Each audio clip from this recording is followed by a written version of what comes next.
తెలంగాణ భవన్లో BRS working president KTR మాట్లాడుతున్నారు. Live లో చూద్దాం.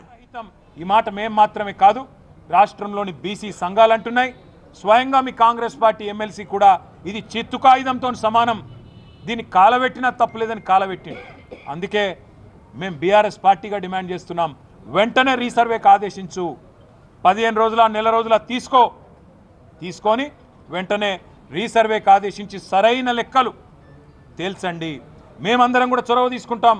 మొన్న అన్నావు కదా, కేసీఆర్ పాల్గొనలే, కేటీఆర్ పాల్గొనలే, ఇంకొకరు పాల్గొనలేదని. మాకు మీరేం చెప్పినారు మీ కులగణనప్పుడు? మొదలు మీరు చెప్పింది ఏంది? స్వచ్ఛందంగా ఎవరు ముందుకు వస్తే వాళ్ళు రండి, ఇచ్చేది ఇవ్వండి అన్నావు. అయినా నాకు తెలియక అడుగుతా, కుంటి సాకులు అడగడం కాదు, కుంటి సాకులు ఎత్తకడం కాదు. కేసీఆర్ గారి ఎలక్షన్ అఫిడవిట్ నీ దగ్గరనే ఉంది, నా ఎలక్షన్ అఫిడవిట్ నీ దగ్గరనే ఉంది. నువ్వెవరో పేర్లు చెప్పినావో వాళ్ళందరి ఎలక్షన్ అఫిడవిట్లు నీ కాడనే ఉన్నాయి. అయినప్పటికీ నీకు అంత బాధ ఉంటే మళ్ళీ రీసర్వే పెట్టు.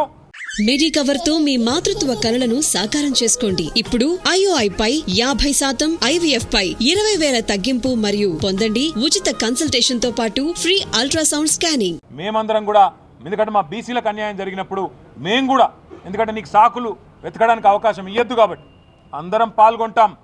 అందరం కూడా నువ్వు కోరిన అన్ని వివరాలు ఇస్తాం.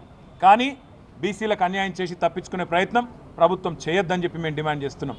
రీసర్వేకి ఆదేశించడంతో పాటు 42% రిజర్వేషన్ అని చెప్పి బీసీ డిక్లరేషన్లో ఏ మాట అయితే చెప్పినవో ఆ మాట ఖచ్చితంగా నిలబెట్టుకోవాలి.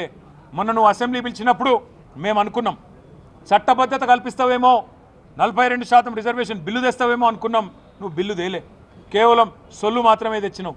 ఓ స్టేట్మెంట్ అని చెప్పి పట్టుకొచ్చినావు, ఏదో నిమిషం చదివినట్టు చేసినావు, అవతల పడ్డావు. అందుకే ఈ సొల్లు మాటలు కాదు, బిల్లు తీసుకురా, 42% రిజర్వేషన్ కల్పిస్తూ వెంటనే పెట్టు.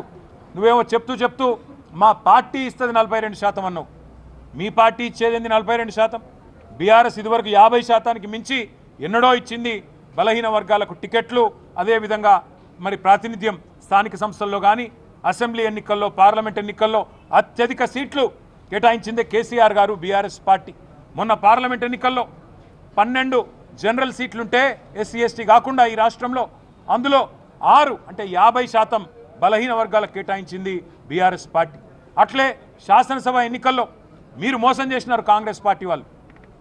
34 సీట్లు ఇస్తామన్నారు, పార్లమెంటుకు 2 చొప్పున. కానీ మీరు అల్టిమేట్గా ఇచ్చింది 19. ఆ 19లో కూడా ఓల్డ్ సిటీలని 5 ఇచ్చింది. అందుకే అంటున్నాం, మీకంటే ఎక్కువ 34 సీట్లు చెప్పకుండానే బలహీన వర్గాలకు 34 సీట్లు ఇచ్చి మా చిత్తశుద్ధిని ఇదివరకే చాటుకున్నాం. మాకు నీ సర్టిఫికెట్ అవసరం లేదు. కానీ ఈ రాష్ట్రంలోని బలహీన వర్గాల ప్రజల ఆందోళన, ఈ రాష్ట్రంలోని బలహీన వర్గాల ప్రజల ఆవేదన అర్థం చేసుకున్న పార్టీగా రేపటి నుంచి మండలాల వారీగా, నియోజకవర్గాల వారీగా, జిల్లా కేంద్రాల వారీగా మొదలు భావజాల వ్యాప్తిని, అంటే బీసీలకు జరుగుతున్న అన్యాయం మీద మా పార్టీ నాయకులు, ఇతర బీసీ సంక్షేమ సంఘాల నాయకులతో వెంటనే ప్రెస్ మీట్ల ద్వారా ప్రజలని జాగృతం చేసే ప్రయత్నం విస్తృతం చేస్తాం. దాంతోపాటు మిగతా ఇంకా చాలా విషయాలు కూడా మేము మాట్లాడుకున్నాం. ఏ రకమైన కార్యాచరణ ఉండాలి, ప్రభుత్వం దిగిరాకపోతే మొండి వైఖరితో గనక రిజర్వేషన్లు ఇవ్వకుండానే బీసీల గొంతు కోసి స్థానిక సంస్థల ఎన్నికలకు పోతే ఏం చేయాలనే విషయంలో లోపల చాలా మాట్లాడుకున్నాం. అవన్నీ కూడా మా పార్టీ అధ్యక్షులు పెద్దలు కేసీఆర్ గారికి నివేదించి తదుపరి కార్యాచరణ ఏ రకంగా ఉండాలో కూడా తప్పకుండా నిర్ణయించుకుంటాం. కానీ ఈ విషయాన్ని వదిలిపెట్టాం. తప్పకుండా బీసీలకు కాంగ్రెస్ పార్టీ చేస్తున్న మోసాన్ని ఎండగడతాం. మీరు రాజ్యాంగ సవరణ అని మాట్లాడుతున్నారు. నిజంగా చెప్పాలంటే మోడీ గారు, రాహుల్ గాంధీ గారు ఇద్దరు కూర్చుంటే ఛాయ్ తాగే లోపల అయిపోతుంది రాజ్యాంగ సవరణ. ఇదివరకు చేయలేదా? ముల్కీ రూల్స్ని ఆనాడు సుప్రీంకోర్టు అప్హెల్డ్ చేస్తే అవును ఇది కరెక్టే అంటే ఆనాడు ఇదే కాంగ్రెస్ పార్టీ ఇందిరాగాంధీ గారి నాయకత్వంలో ఆనాడు ముల్కీ రూల్స్ను రద్దు చేస్తూ రాజ్యాంగ సవరణ చేయలేదా? మరి అలా బీసీలకు న్యాయం చేసే కాడ రాజ్యాంగ సవరణ చేయడానికి ఎందుకు మీకు ఇబ్బంది అవుతున్నదని మేము అడుగుతా ఉన్నాం. రేపటి నుంచి అందరినీ కూడా జాగృతం చేస్తూ మండలాల వారీగా, నియోజకవర్గాల వారీగా, జిల్లాల వారీగా మొదలు ప్రెస్ మీట్లతో మొదలు పెడతాం, చిన్న సమావేశాలతో మొదలు పెడతాం.